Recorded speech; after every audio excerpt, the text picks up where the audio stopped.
Thank you, Christine, for that extremely kind introduction, characteristically kind, I should say. And thanks very much to PC and Gisa for hosting this wonderful series and for letting me participate in it. And I look forward to the remainder of the series this year. By way of very brief preface to this talk, I have two things to say. The first one, and almost certainly the most important, is that barring unforeseen events, it will take almost precisely 40 minutes to deliver. And so if you find yourself at any point wondering how much longer will this go on, you have the means to work out the answer. So the second is just a little bit of context. As Christine said, this is from a chapter in a book in progress on violence in Beowulf, and the chapter in question is on the queens in Beowulf. Now, if you were to go to the library with the aim of finding out what do queens have to do with violence in Beowulf, you would almost certainly come back with the following information. First, that what the queens are mostly trying to do in Beowulf is make peace. Second, that peacemaking is a basic function of queenship in Anglo-Saxon England and elsewhere in medieval Europe. Third, that women were frequently exchanged in marriage between hostile groups as a way of attempting to make peace. And fourth, that queens who had been exchanged in this way were called by an Old English word which is widely thought to be very beautiful. So I think that should be enough to get us going. So the angel in the mead hall won the peace weaver.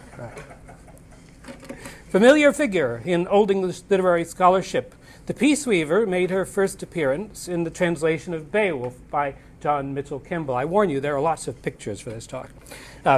By John Mitchell Kemble, published in 1837.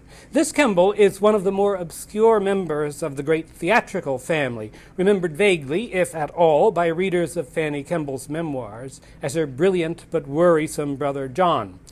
But to Anglo-Saxonists, he is a foundational figure, the first scholar to bring to England the methods of the great German philologist Jakob Grimm, there he is, and the most rigorous historian of his age. Though Beowulf was first edited with a Latin translation by the Icelander Grimur Jonsson Thorkelin in 1815, it was Kemble who in 1833 produced the first competent edition in the sense that he could read the text he was printing, and the first competent translation a few years later. Weaver of Peace was Kemble's literal and perfectly accurate translation of the compound noun freðawebbe. The context for this word's appearance is what Beowulfians call the Thryth Offa digression, the story of Thryth, a woman who causes any man who looks at her to be put to death, but who commits less savagery after her father gives her in marriage to Offa of the Angles. The word freðawebbe occurs in the poet's comment on Thryth's murderous ways. This is Kemble's translation. Such is no womanly custom for a lady to accomplish, comely though she be, that the weaver of peace should pursue for his life, should follow with anger a dear man.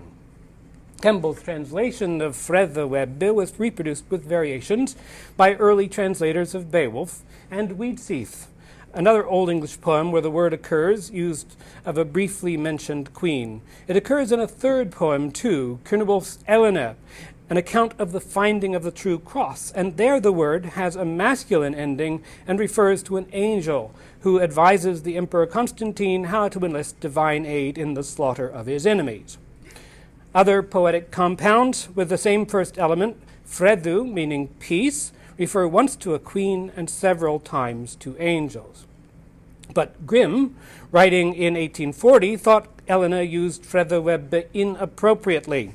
Weaving, he reasoned, was an occupation for women and servants, not men or angels, and surely the peace the word related to was the domestic, not the heavenly kind.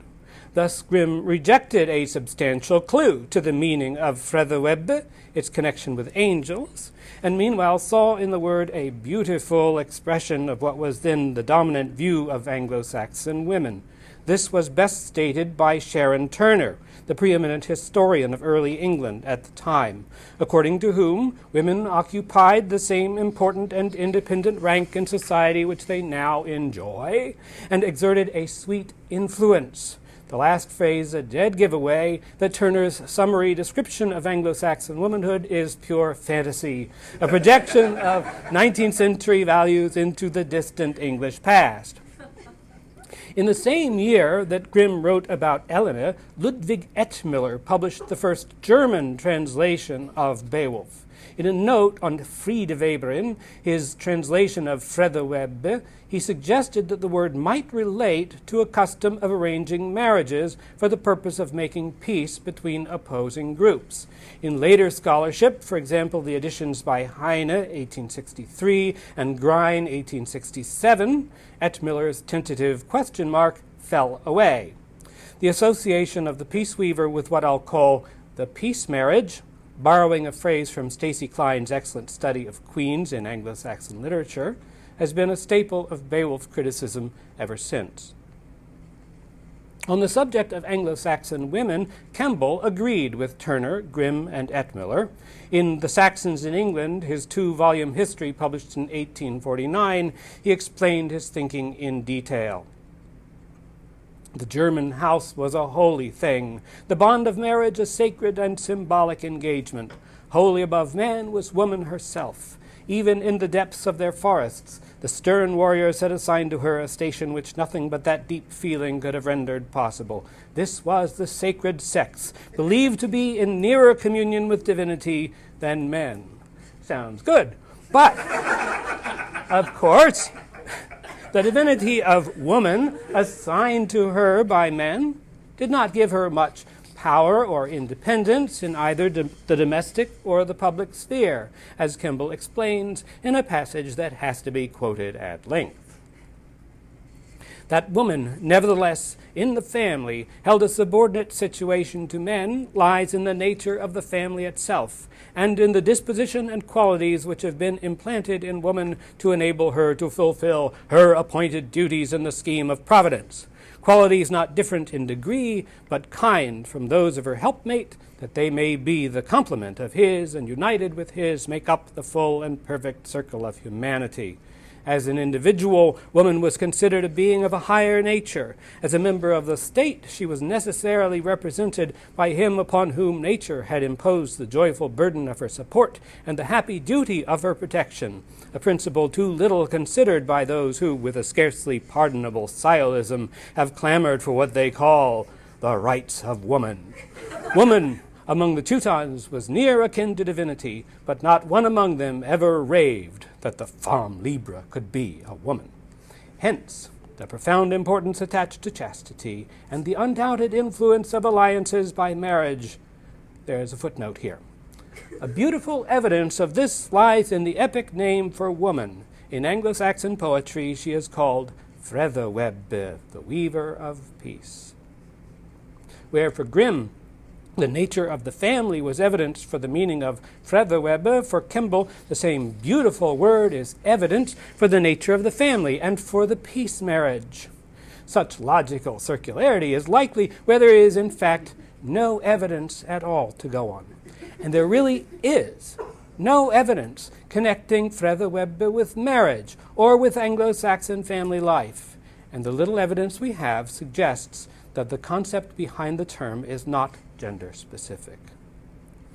By the time Kemble arrives at his scornful dismissal of the rights of woman, he is no longer distinguishing between the Anglo-Saxon family and that of his own time.